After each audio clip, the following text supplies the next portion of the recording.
So this video is going to explain carousel brainstorming or give you a refresher on it.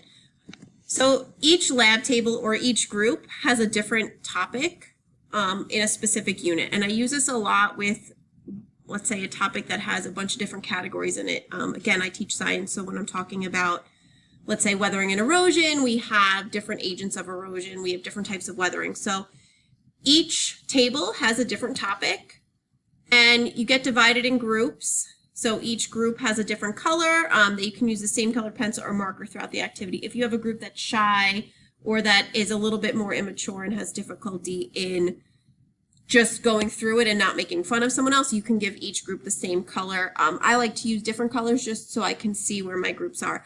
And my lab tables, I use lab tables for this, but my lab tables are generally very mixed in terms of their level. So I find that that works best with doing carousel brainstorming, just because then you don't have just one group dominating each page.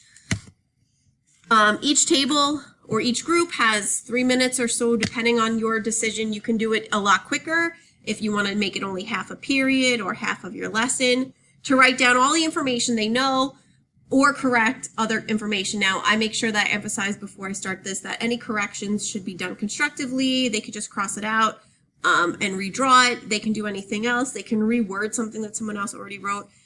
And it should, students then also have to read what's already written so that they have an idea, and it kind of gets their brain working and remembering different pieces of information about the topic.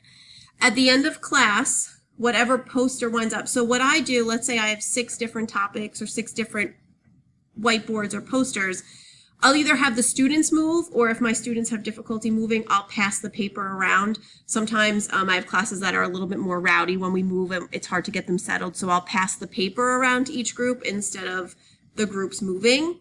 And whichever group winds up at the end of whatever poster they get, that's what they're going to present. And they just go and read the words out to the class. And obviously, again, if you want to read this out yourself instead of the students, that's fine as well.